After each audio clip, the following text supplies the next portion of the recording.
Hello, everyone, and welcome to week 7 of Exploring Divine Resonance. Whether you're participating live or on the replay, I want to welcome everyone who's here in the Zoom room and on the YouTube simulcast, as well as everyone who's participating on the podcast. Our theme for this week is integration, and we'll be doing that on several different levels, which I'm looking forward to exploring with you. But first and foremost, let's set everything else aside energetically, emotionally, physically, and otherwise, and make our way into our beautiful virtual circle here with your eyes closed, breathing in and out through the nostrils, palms to the sky. As always, please don't operate a motor vehicle or heavy equipment of any sort during this or any time we're together. As you come into the circle energetically and find that place that resonates most for you. Deep breath in, hold,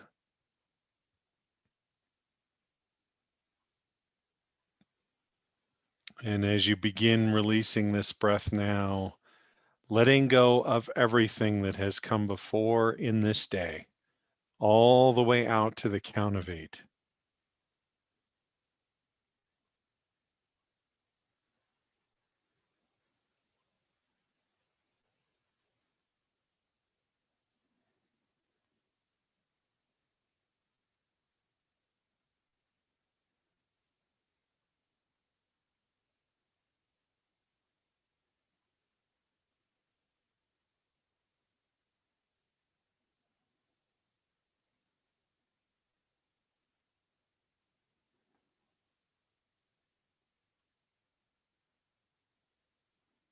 Another deep breath in, hold,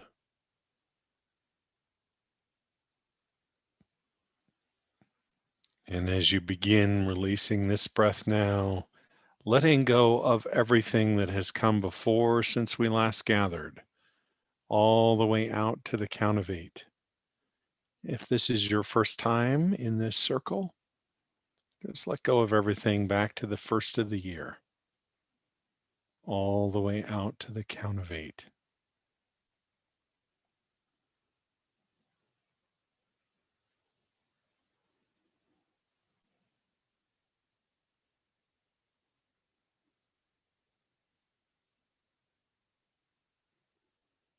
Mm-hmm.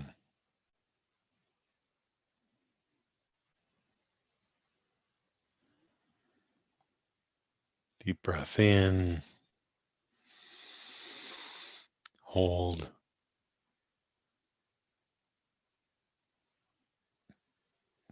and as you begin releasing this breath now, letting go of everything that has come before since you were born, all the way out to the count of 8.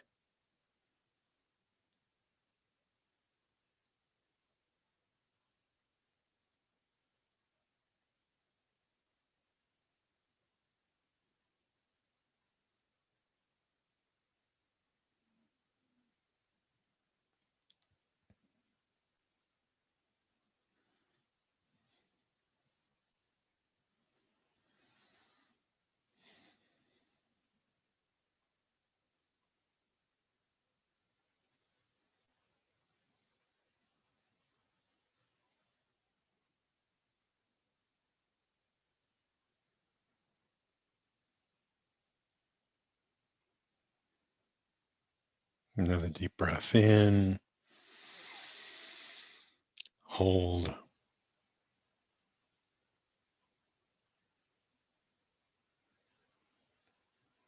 and as you begin releasing this breath now, letting go of everything that has come before since the inception of your soul, all the way out to the count of 8.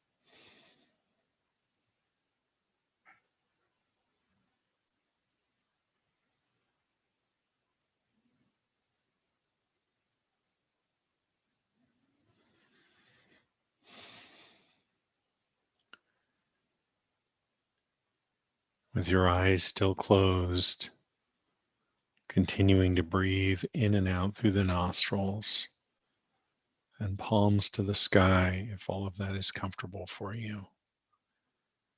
See the cue of breath, the color,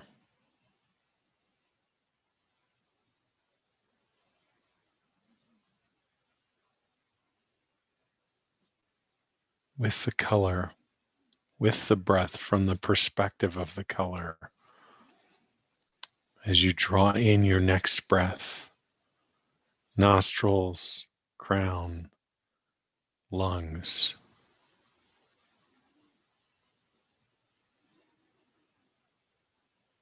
And notice as the path of the breath is illuminated by the color, lining of the lungs, bloodstream, cells. The breath is becoming you, and you are becoming the breath.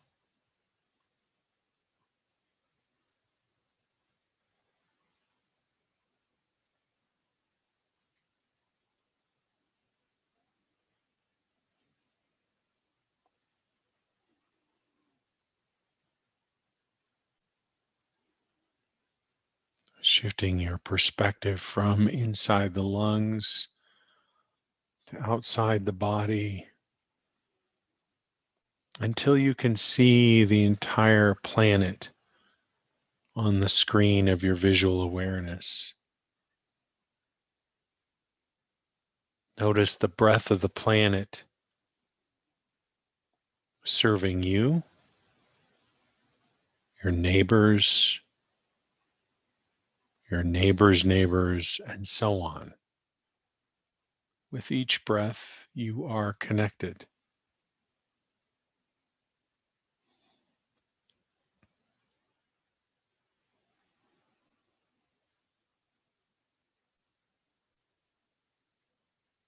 Not just to the people in your immediate area, but to everyone in your community, in the region, or the continent, or the hemisphere, or the planet.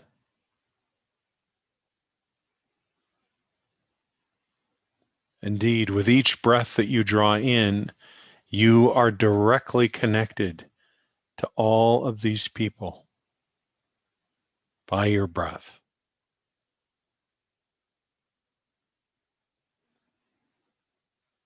But it's not just the breath that is consumed by people that the breath of the planet serves. It also serves animals and insects and plants, everything. And so we can say with each breath that you draw, you are connected to everyone and everything above, upon, and within.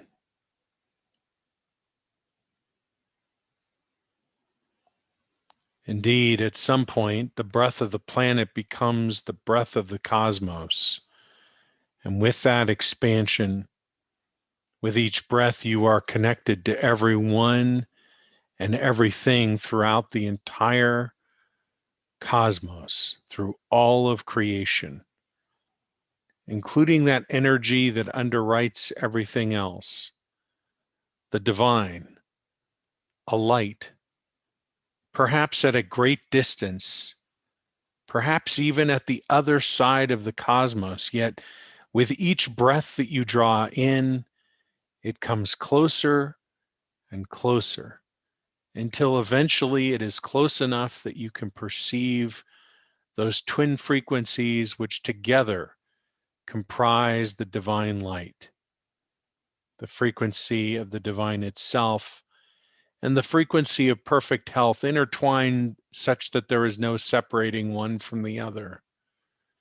And not just perfect health as we might understand it as human beings, physically, emotionally, and otherwise, but every iteration, known and unknown.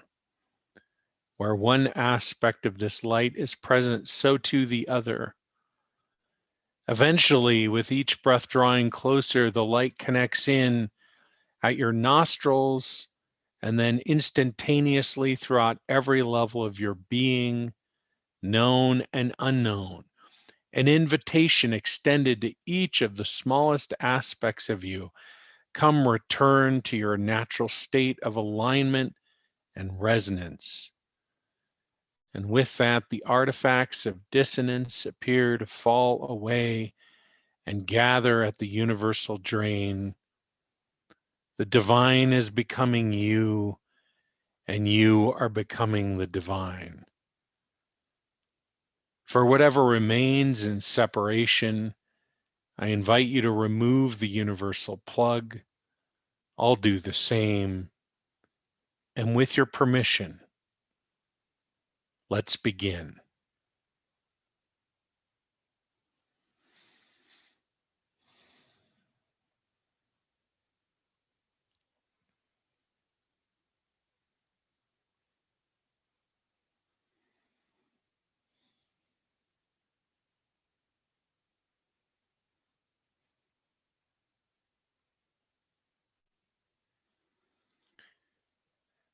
There are really two contexts that I'd like to explore today that relate to integration. The first of which is the context that is set out by our time together over the prior 6 weeks. We've been exploring 6 distinct themes, and today's time together gives us an opportunity to look at these together, to examine and explore in some way how these themes relate to one another, and ultimately how they support or are available to support you in a deeper, direct exploration of the divine within. And there's another level of exploration as well, another context for our time together today, one that will focus most of our energy on in transmission, in silence.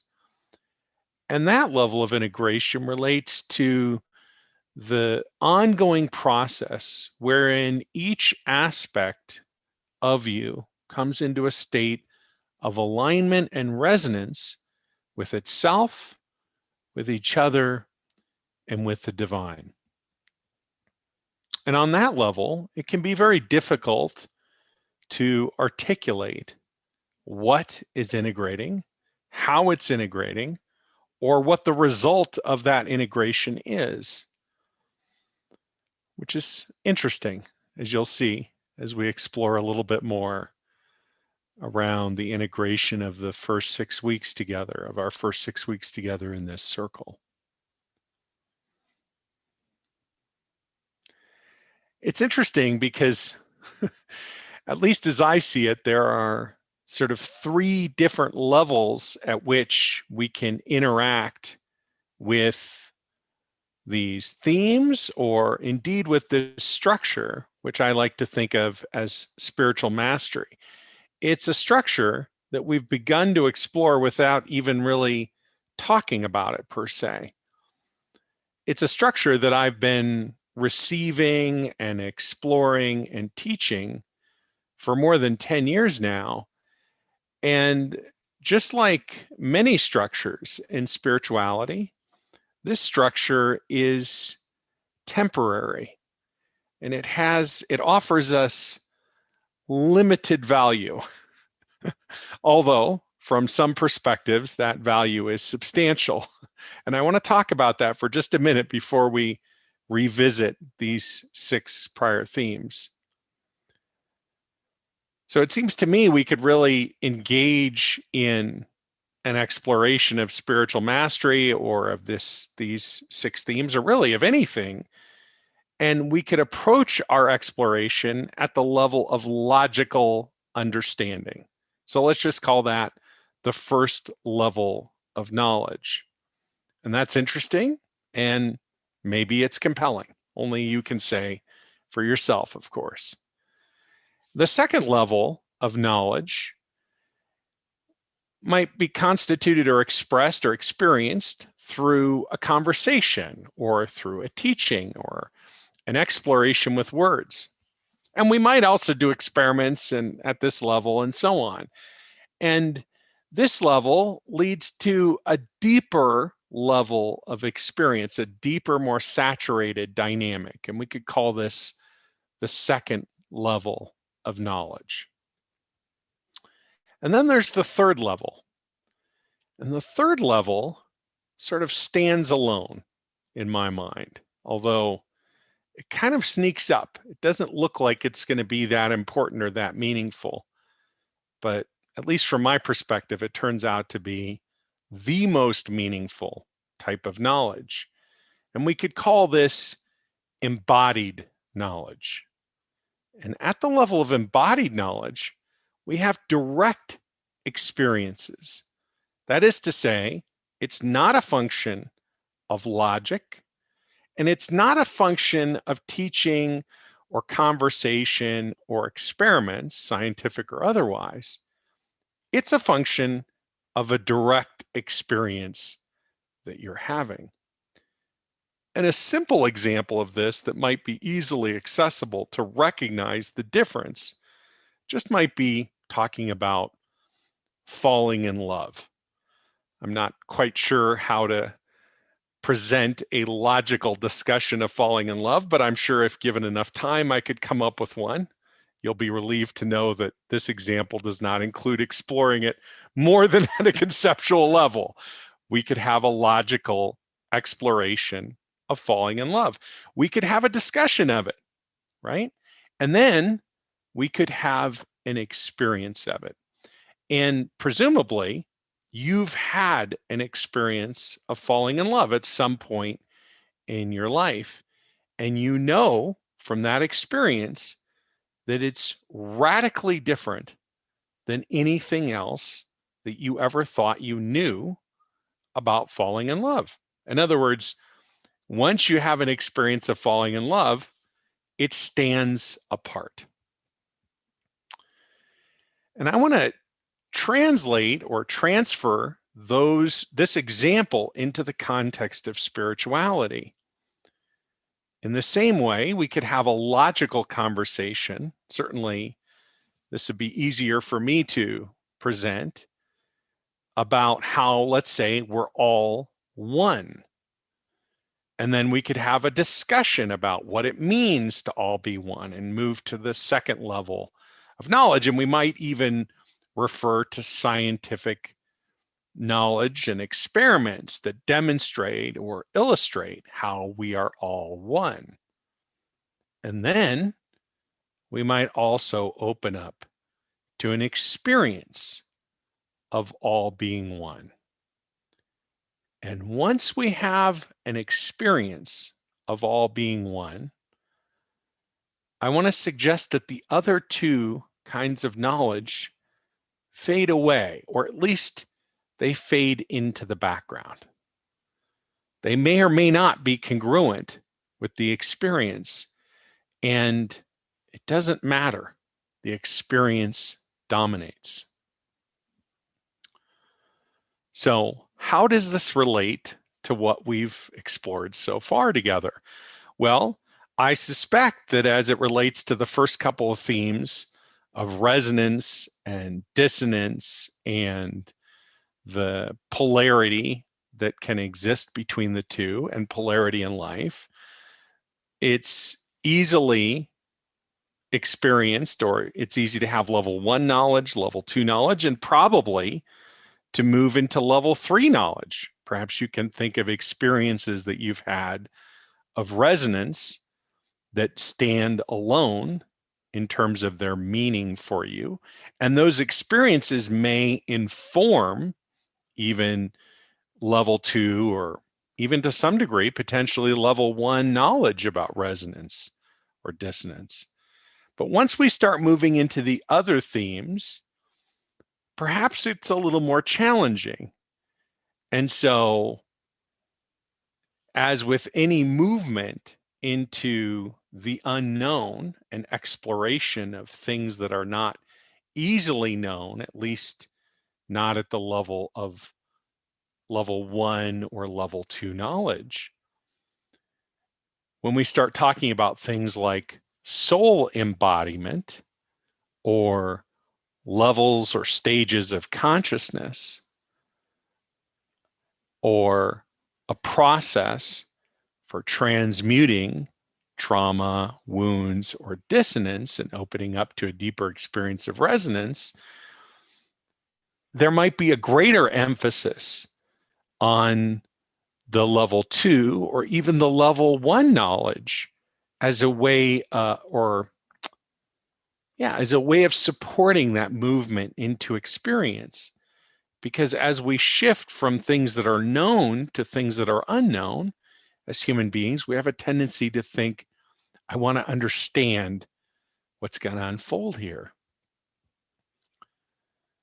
But the thing I want to say to you and really underscore today, if I haven't said it this clearly before, I want to be clear about it today.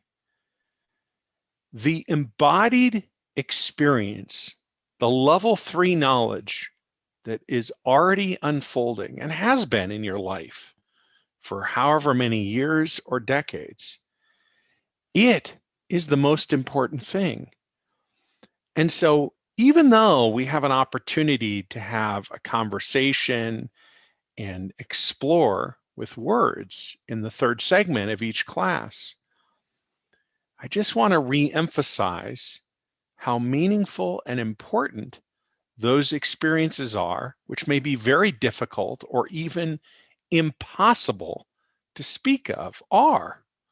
And indeed, how the role of the structure, or really anything that I teach, over time must diminish to the point where we actually abandon it, where we let it go entirely.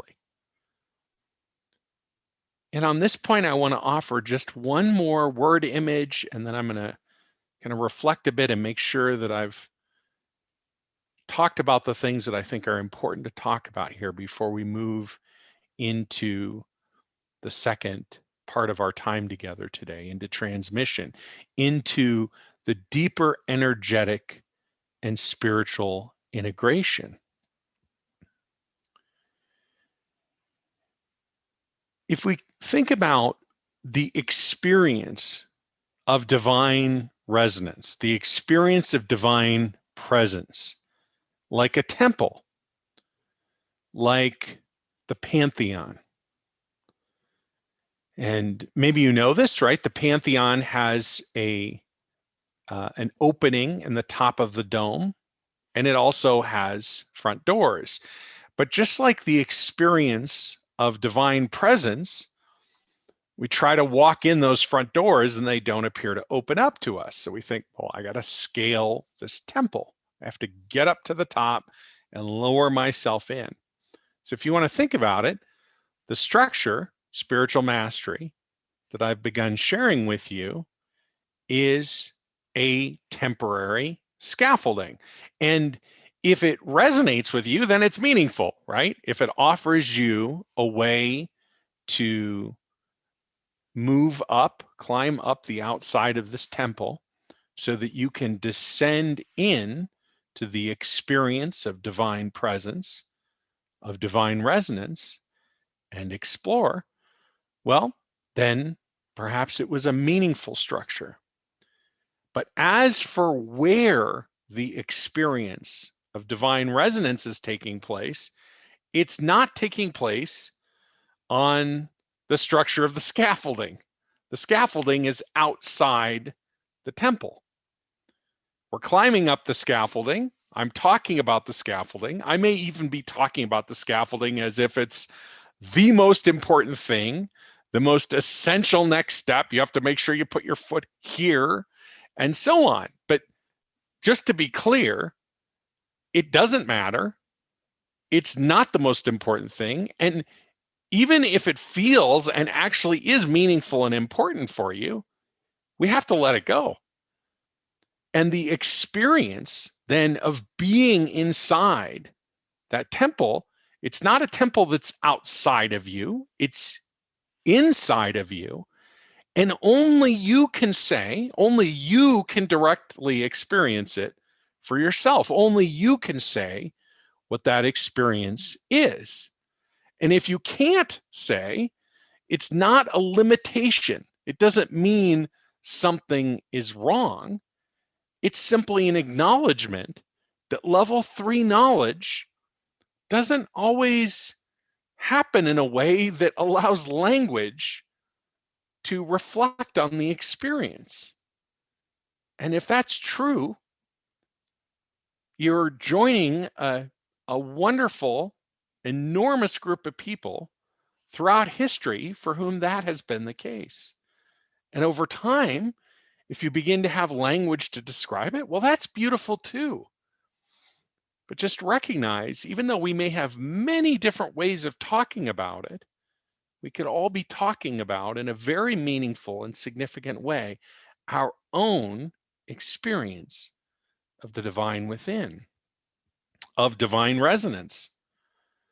And furthermore, as if I haven't underscored this enough already, that scaffolding, we're getting rid of it. We want to kick it over on the way up the roof. And what you'll discover, at least if we continue exploring together, is there are other forms of scaffolding that I've discovered over time that are helpful at various stages of that exploration. And some of them, some aspects of them, contradict the very nature, the very description of earlier scaffolding. And then guess what? They get ejected as well. They have to be let go of. The entire purpose, from my perspective, of the scaffolding is to support you in going into and having a direct experience of that indwelling of the divine by whatever name that exists within all of us, universally, without exception. The other thing I would just want to acknowledge is there are a lot of people who sit in transmission and literally turn the sound off because nothing that I say is meaningful or important for their experience of the manner in which the divine expresses through me. And when I stop talking, they might turn the sound up, but there's nothing there because I'm not speaking. And so it is for some who go to sleep or fall out. The moment I start talking, that disappears and they move into a deep interior. Many have emailed over the years and said, what did I miss? And my response is the same always. You missed nothing. You got exactly what you needed, because what I'm saying is not the carrying wave of the experience. It is the being presence of the divine that is enlivened within you, which we could say is infused or an aspect of what I'm saying, but not an important aspect of it. Not essential, for sure. Okay, let me just pause for a minute and see if I've shared what there is to share for today on this level.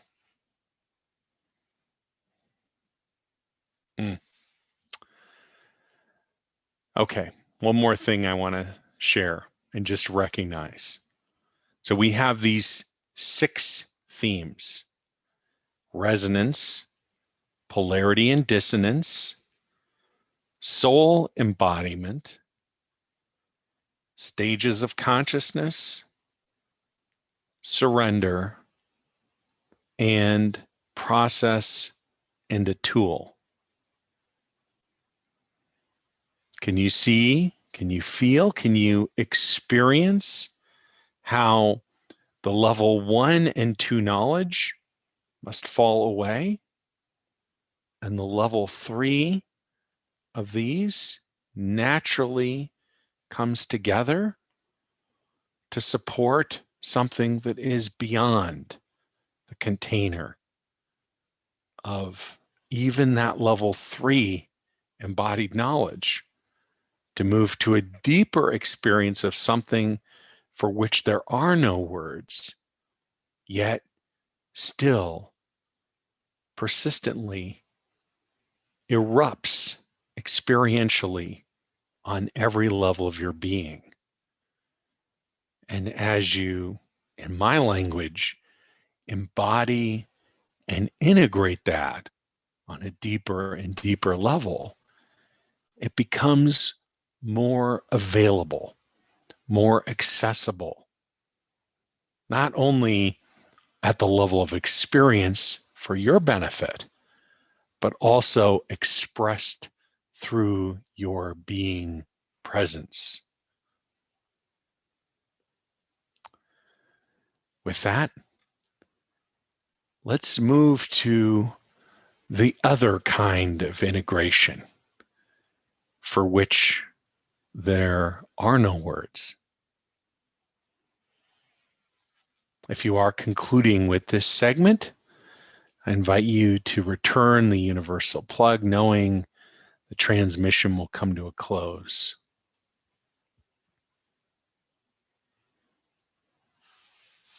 Opening into our second segment together today, the transmission for week 7 of exploring divine resonance. I'm affirming the plug has been pulled. We have begun. If it's helpful, take a deep breath in and hold. And as you release this breath, allow yourself to descend deeper beyond the level of language, below the level of understanding or meaning, as it offers context or value to the mind, or even a framework for feelings. Descend even deeper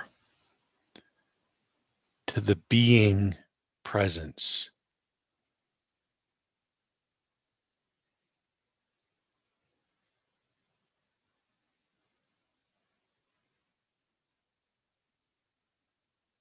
And as you move to this deeper level, if it's helpful, anytime something comes up that brings you back towards the surface, you can just remind yourself with each breath, you are connected to everyone and everything, the divine, the light, the twin frequencies, the light extending into each of the smallest aspects, the invitation to return, the artifacts of dissonance falling away, the deeper experience of divine resonance. The river is flowing.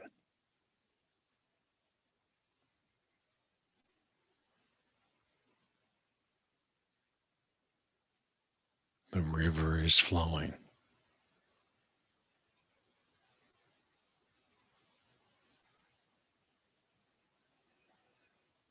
The river is flowing.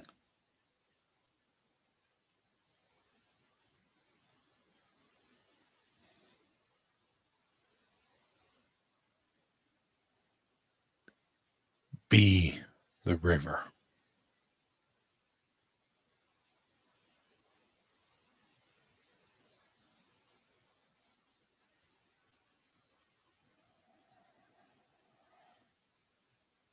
Be.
Beautiful.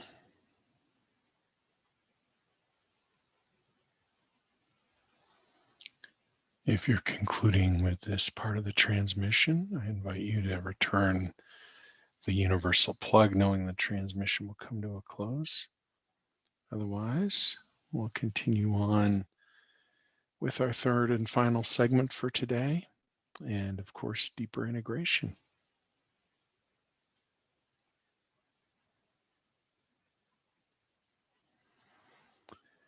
Opening into our final segment, your questions or reflections. If this is your first time in the Zoom circle, we just do a self-appointed. You unmute yourself and begin talking and sharing, reflecting, asking, whatever's coming up. If you're on the YouTube simulcast, you're certainly welcome to submit questions or reflections there in the comments, whether you're watching live or on the replay. And then I will either respond to you there or pick up the question and respond the following week. And that's actually what I'm going to begin our final segment with today. A member of the YouTube circle asked last week if I could share an example of a personal experience in stage 3. And there are 2 examples I can share that are really very straightforward. The first one is what happens every time I'm in session. I don't know how to say it more clearly than that. It's at least a stage 3 experience, if not a stage 4 experience. And an example of a stage 3 experience not related to being in transmission or in session would be on June 30th, 2011, when I surrendered for the first time. And what I experienced as I came out of that dynamic was unconditional love for the first time. Okay. 2 fairly succinct reflections on experiences in stage 3. Opening up to the Zoom circle now. Any questions or reflections for today? And of course, I'm affirming the plug has been pulled. We have begun, still in transmission with integration going on. Underneath the words, for those of you who are now turning down or off the volume.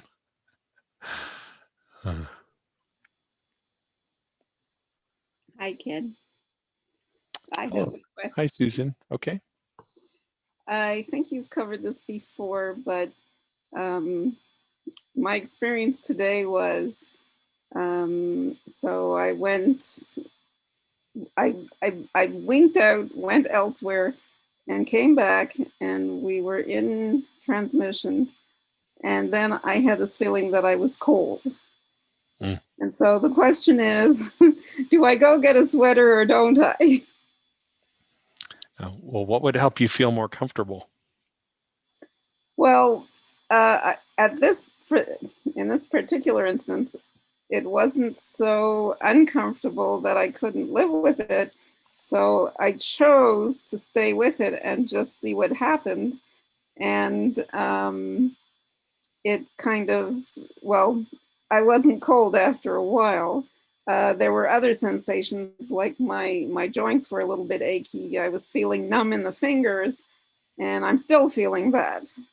And if I stay in one position for too long, then I get pins and needles, and I end up feeling very uncomfortable when I move. So that's why it's like, and of course, then the mind is doing what the mind is doing. Like, should I move? Shouldn't I move? Should I just stay with it? Should I let it go? So comments, please. My only reflection is do what feels comfortable to you. Do what would feel good to you. So there are plenty of people who get up and move around during transmission. So I'm not messing anything up by moving. No, you can't mess anything up. I mean, some people go for walks.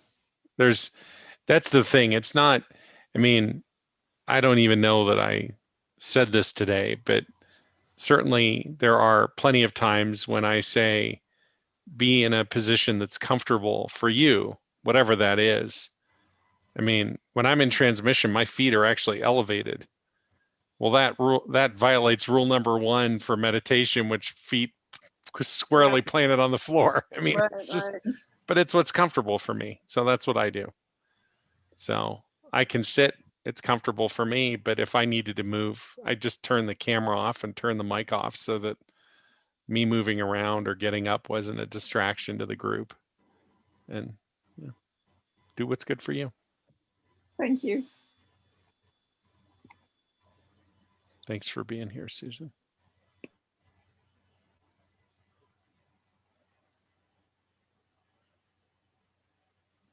So at level 3, there doesn't seem to be any control or thinking or feeling. There's energy.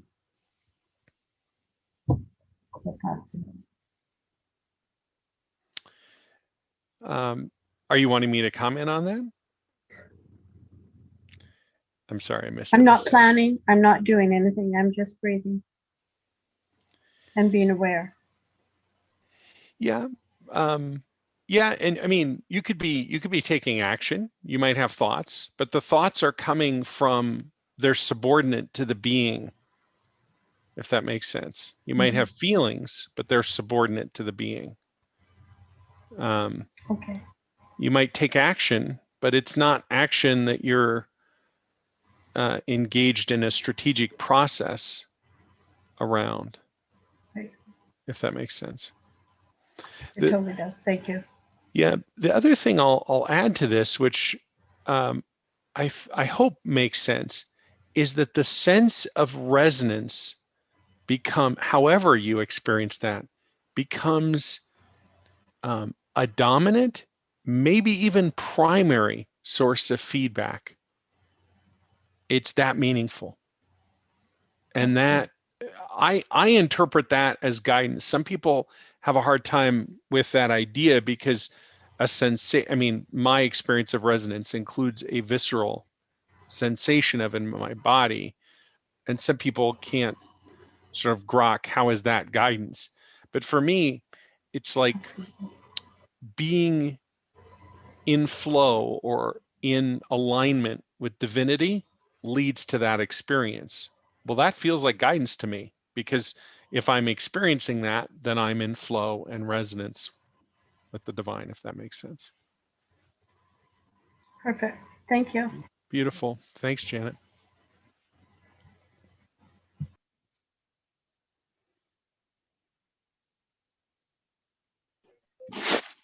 Hey, Ken.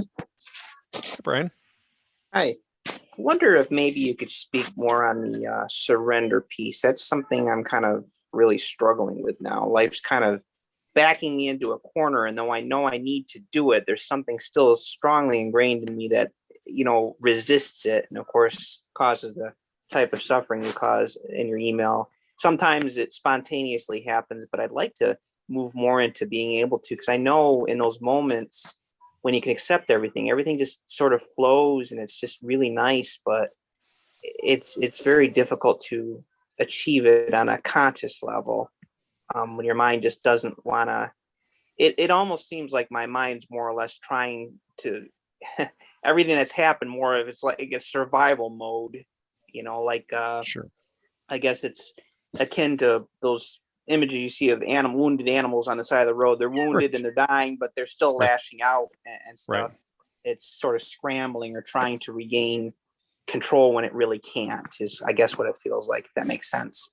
Makes a lot of sense. It resonates deeply with me, Brian. Personally, it's has a lot to do with many experiences that I've had with surrender.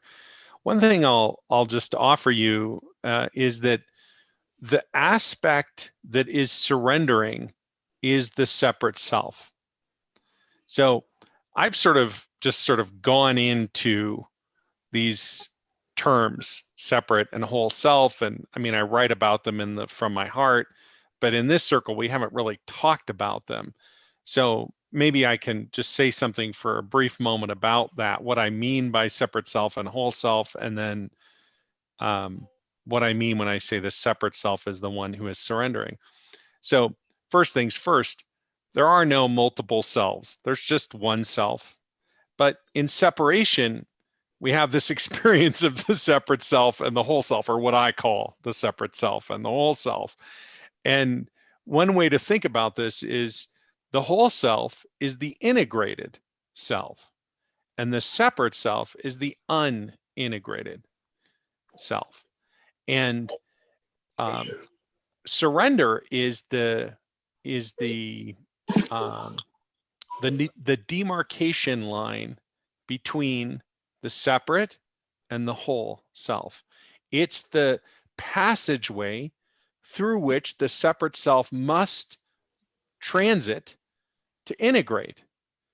And the dynamic that you're suggesting is precisely the experience that many, many people have, at least in some aspect of their integration, which is to say, wounded animal trying to exert control.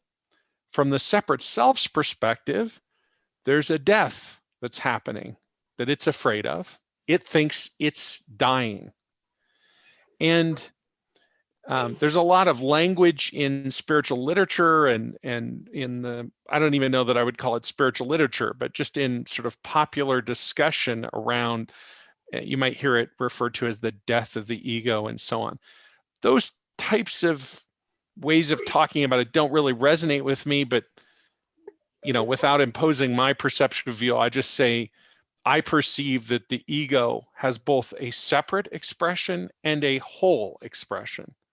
It doesn't make sense to me in my own experience that in the integrated dynamic and union, there is no ego. There's no separate self, but there's still an ego. So I tend to want to pull those things apart a little bit. But anyway, I digress. Back to this dynamic of wounded animal.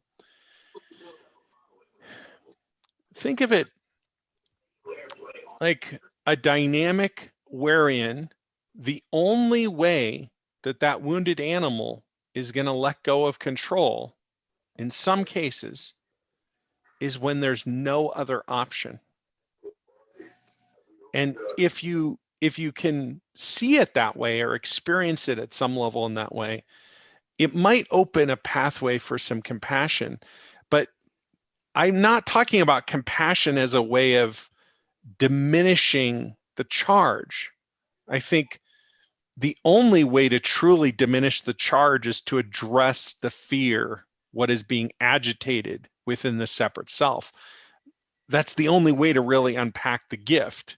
And it's the only way that the separate self is going to surrender. So I'm going to pause here and see. Feel like I've been talking a lot, Brian, and I'm not sure I'm answering the question, and B, your perspective and your thoughts, I think, would be meaningful in terms of my own reflection and making sure the conversation's focused in a way that's meaningful for you. You are addressing it. It's going in that right direction. I guess my thing is, like you said, when it has no other option, I believe, like what you said, that I think the ego is with us throughout life. It changes form. Sure. It has but it serves a purpose. So I think we have it throughout our life. We can't kill it. We can't. I think too much is spent on demonizing, and I think it's almost like a computer program that just runs out of control in the background. It just kind of needs to be brought back into alignment, like what you said. But I feel, for me, I just don't want to. I know that some people have made those big changes, those big surrenders when they hit rock bottom, when they hit that no option. But I also know that it's not the only way, that you don't have to. It's just sometimes you let things go to that point.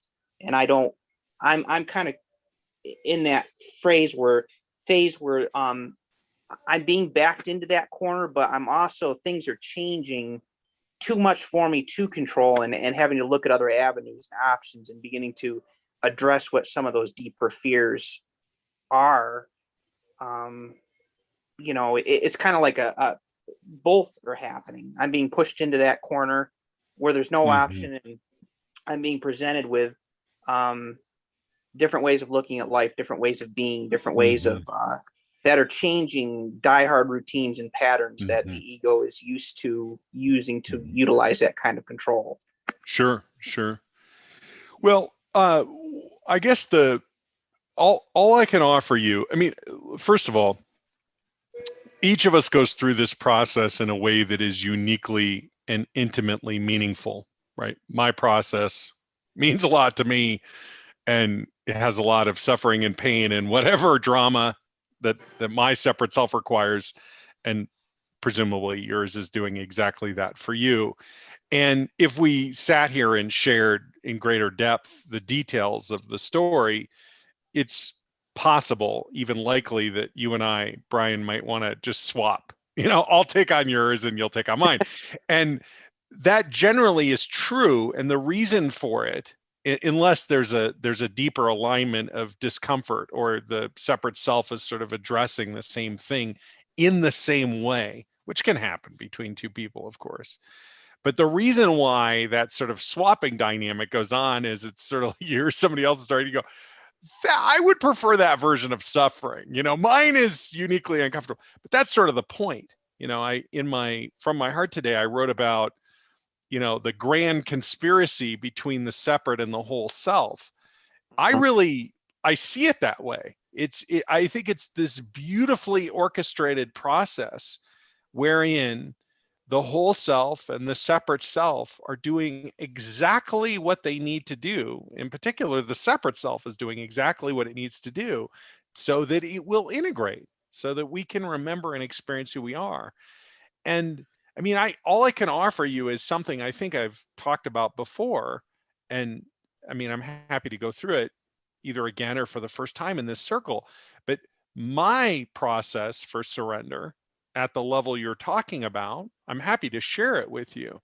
But as to whether or not it makes sense to your separate self, it really doesn't make a hill of beans worth of difference whether it resonates with your whole self or whether it makes logical sense. That's irrelevant, as I'm sure you've discovered. You could say to yourself all day long, I know the thing I need to do right now is surrender.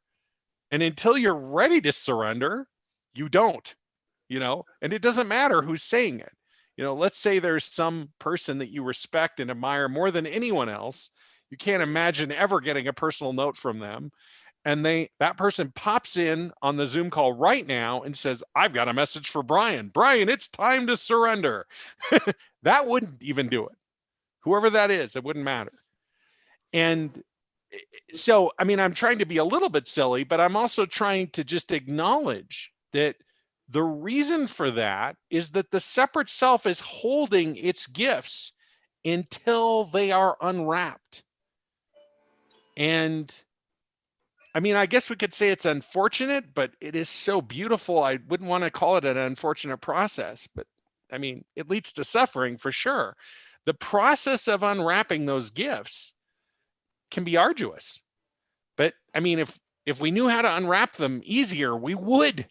I mean, who says, behind door A is more suffering, behind door B is a happy vacation that is highly resonant, and door C is, I don't know, some version of the happy vacation, but you've just never experienced it before. Which door do you want? No one says I want door A, but that's what we all choose.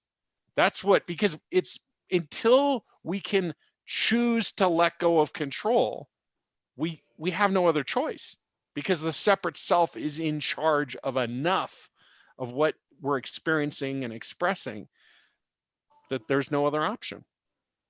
Is this helping, Brian? Yeah, because I think what it comes down to is just what you said, a choice. We make the choice just like we choose anything else in life, but how it happens is not completely up to us. It presents, and maybe part of my journey is just all of this, rather than try to resist hitting rock bottom or whatever I think is going to happen. Just accept it as the way it is the way it needs to happen, rather than try to keep fighting against it, which actually is causing, the suffering and struggle.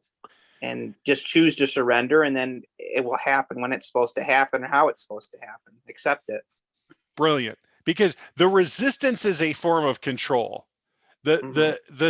Like it's funny. We can get into these little games, you know, I'm going to surrender now to avoid, you know, all the suffering that I wouldn't have. Why am I still suffering? Well, you haven't surrendered yet, Ken. You know, Oh, I've hit if that you a had lot. surrendered, you would accept everything as it is. Well, I don't want to accept this the way. Okay, that's fine, but you haven't surrendered yet, Ken. Right? So, Oh yeah, that's happened a lot. yeah.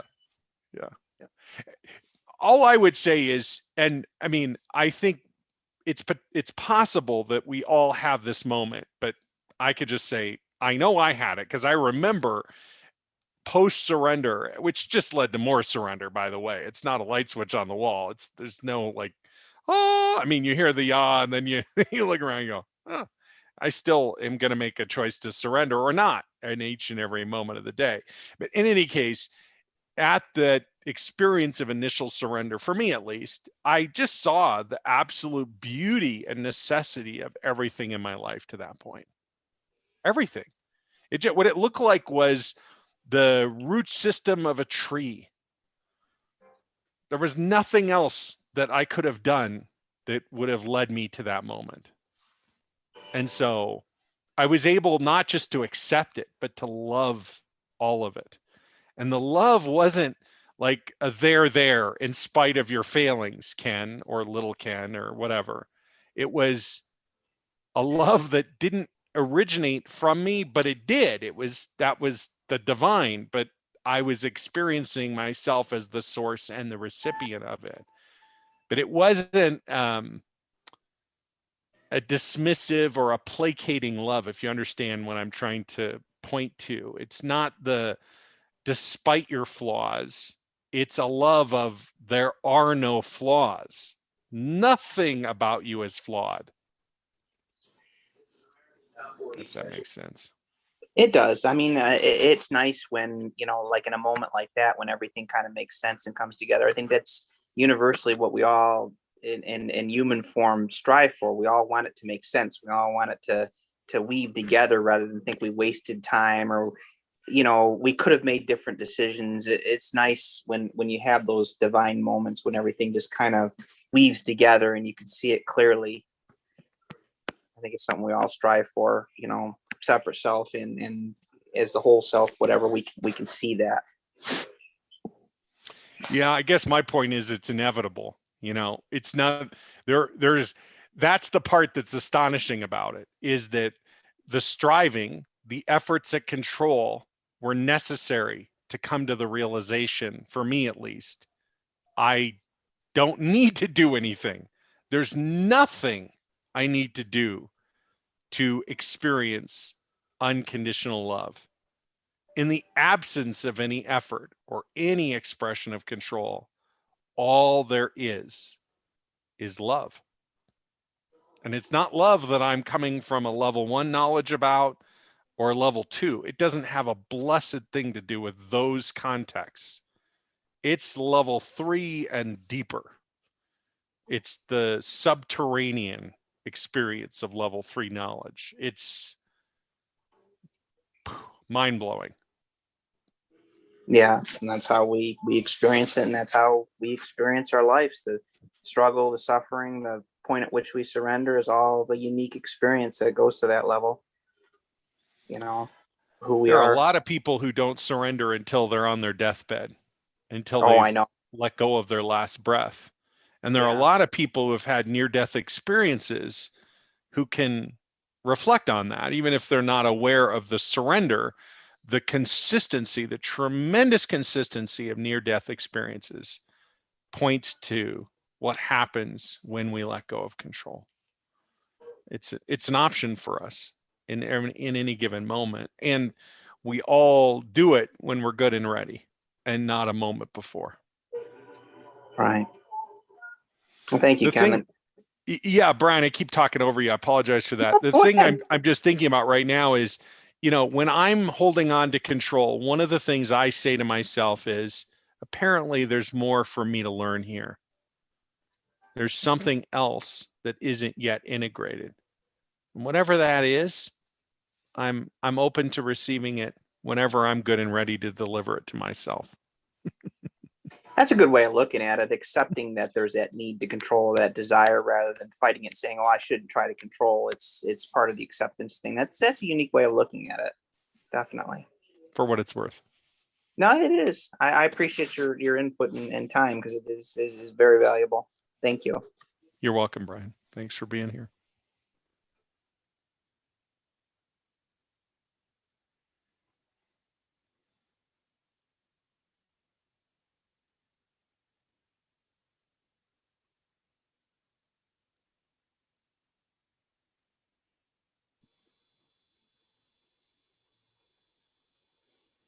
I would just like to make a comment on your exchange with Brian.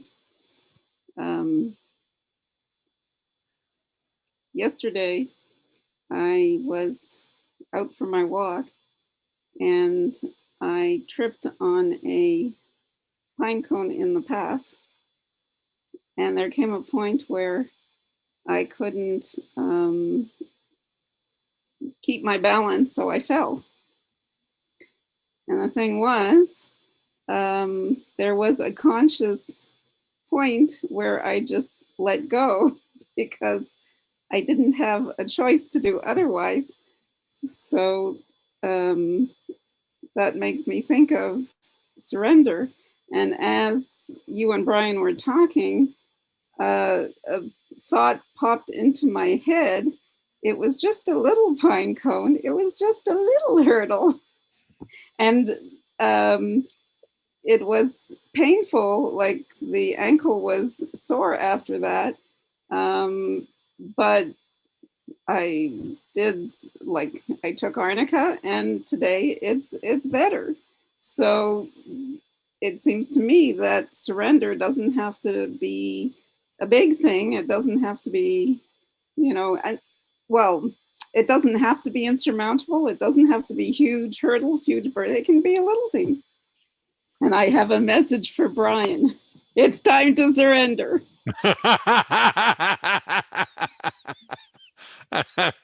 That's great. Susan, not only can it be something small, but let's flip the tables a little bit and think about someone who's a professional dancer or a musician or a singer. Or maybe there are lots of things that each of us do, even though, I can tell you, I'm not a professional dancer. I'm not a dancer of any sort. And I don't know, maybe I got paid for playing trombone back in the day. I don't remember that being the case, but I haven't played it in decades. And so on, right? Whether or not we fill into one of those categories formally, I think we all have this experience. That is an experience where the divine is moving us, where we aren't thinking, we aren't causing the experience to unfold. It's just happening to us. I'm thinking in particular of a client who was a professional dancer in Europe, and she was talking to me about surrender. And I said to her, listen, you already know all about surrender. And she said, what are you talking about? You don't know anything about me. This is our first session. And I said, yeah, but you've told me you're a professional dancer. And she said, so what? I said, okay, let me ask you, you've studied for a long time. And she said, yeah, a long time. And I said, okay, great. So when you're out on stage dancing, are you thinking back to your first, whatever, decade or decades of lessons? Are you trying to remember how to hold your body? And she's like, no, of course not. I'm not doing that. And I said, well, how would you describe it? And she said, well, I just feel like this energy is moving through me. And I said, okay, are you dancing the energy or is the energy dancing you? And she said, oh, the energy's dancing me. And I said, there you go. That's surrender. Surrender. There it is. You have surrendered to the divine and the divine is dancing you. She's like, okay, but I can do that on, so there's the epiphany. She realizes it. Now I have this anchored experience of it. Now, how do I do that in other parts of my life? Well, the same thing that's dancing you on stage is waiting to dance every part of your life. All you have to do is the same thing you do when you go out on stage. Let go. Allow the spirit to move you, however it moves you. And that can be a quite beautiful experience. I mean, we're talking about it like it's this arduous, pain-oriented dynamic, because for many people, maybe for everyone, part of our lives we approach from that perspective. But inevitably, there are other parts where that's not the case.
Beautiful.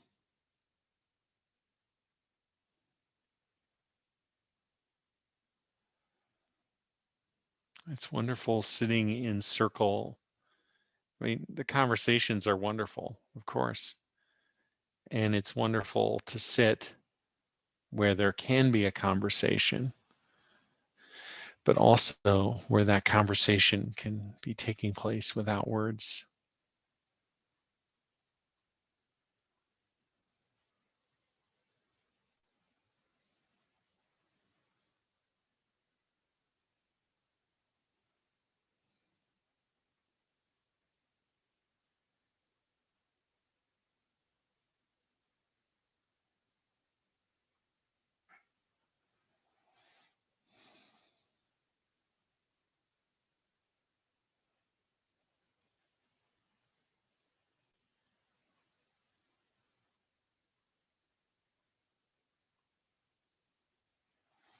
Hmm.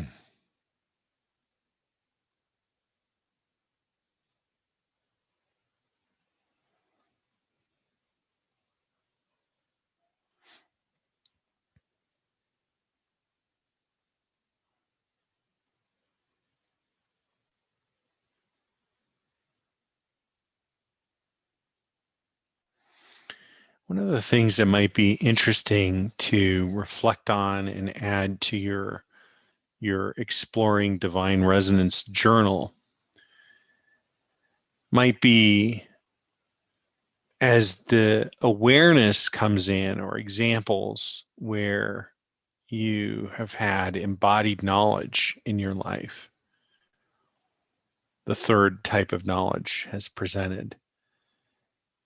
It might be interesting just to reflect a little bit. You don't even have to worry about trying to say what the knowledge is. You already have it.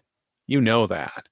But maybe just a little bit about the circumstances of it, or just something to anchor the prevalence of that in your life. I suspect that if you open to it, you'll discover it's everywhere.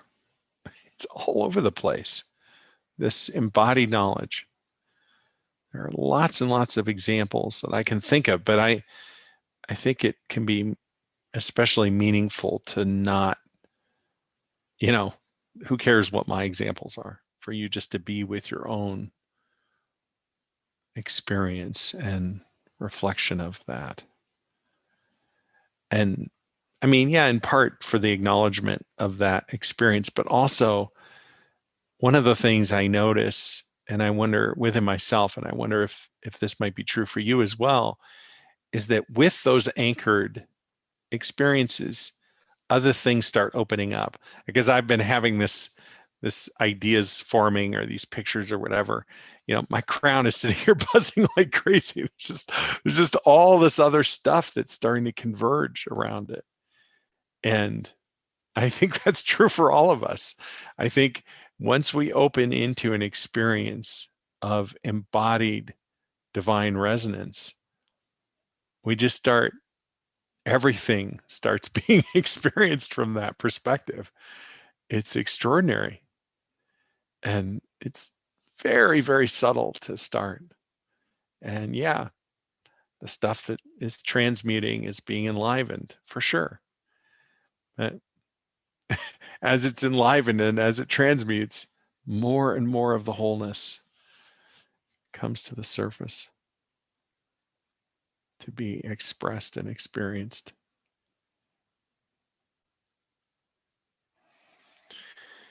Well, before we wrap up for today, I want to just extend an invitation to everyone who's not in the Zoom circle, but is participating in this experience. If you would like to be in the Zoom circle, if you'd like to see the study guide or download one segment or get the transcript for a segment or a class or for the entire series, all of that is free to do. And you can just go to exploringdivineresonance.com and just add your name and email address, and then you'll get a login to my online learning platform, which is called the Resonance Institute. And there you'll find Exploring Divine Resonance in the library. And inside that program in the library, you'll discover prior classes, the video and audio downloads for each segment, as well as the transcripts. And if that's of interest to you, I'd love to share that with you. We'll just put out a last call here. If there are any other reflections or questions that are coming up, it's a wonderful time to bring those into the circle if you're going to do so for today. And if you're on YouTube right now thinking, oh, I got something, just add your name and email address and you'll be able to jump in for yourself next week.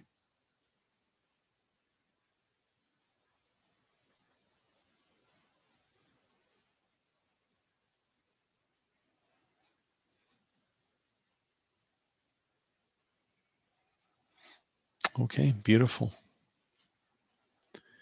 When you're ready, I invite you to begin returning the universal plug. I'll do the same as I begin bringing this transmission to a close now.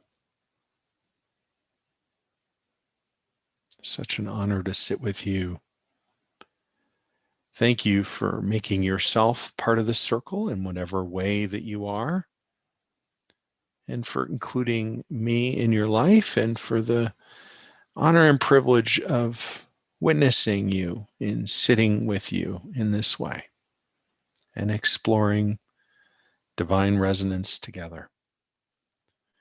Plug all the way in, transmission to a close now, until we're together again soon. Peace.